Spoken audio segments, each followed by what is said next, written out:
If you ever go down to Trinidad, believe me, my friends, it's more than glad. Calypso songs and a make-up rhyme guarantee you a real good time. It's rum and Coca-Cola, way down Point Cumana.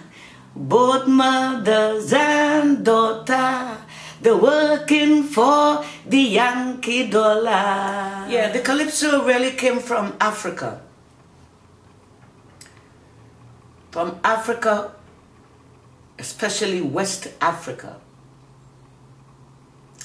With the slaves, when the slaves were being kidnapped, bought, and sold, and traveled the journey across the Atlantic Ocean to the Caribbean, to South America, to Central America, to be resold again and again and again.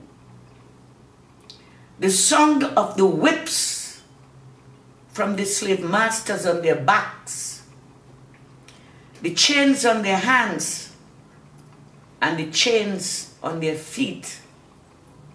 When they remember the perilous journey that they have took to travel so far from their homes, they had was to cry out in song, rhythm of the drums.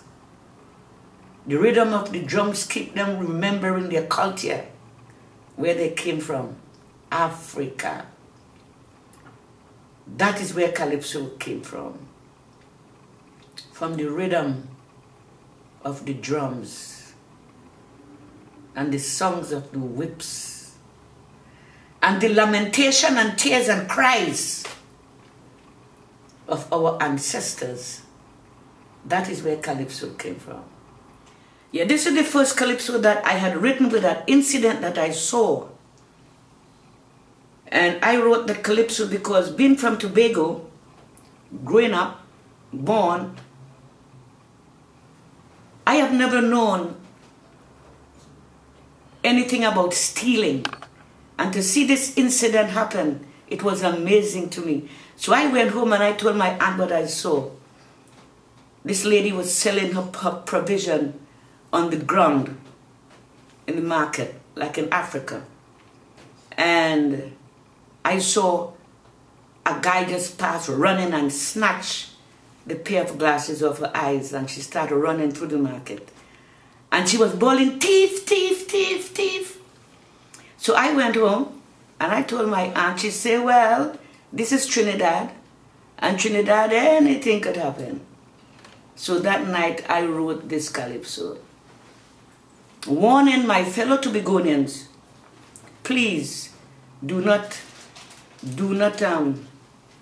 get in the practice of stealing, because that is something that we knew not. So I wrote, well, Tobagonian boys, stay in your island and rear your falls. Jane went into the market to buy a piece of ice, and her fellow snatched the glasses from off she eyes.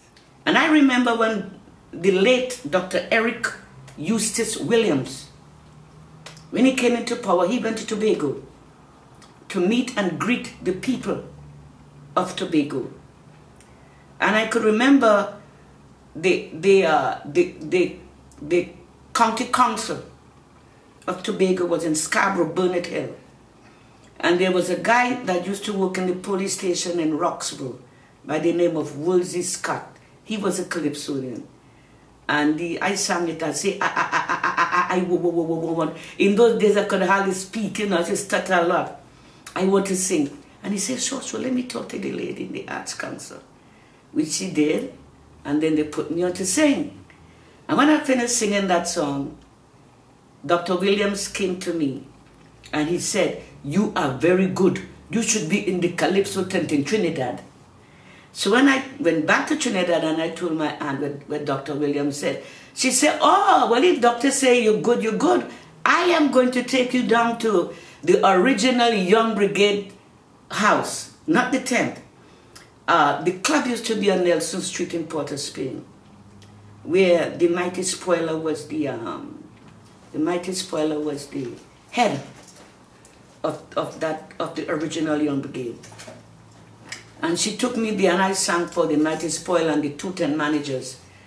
And they said, "Oh, you good. What's your name?" And I said,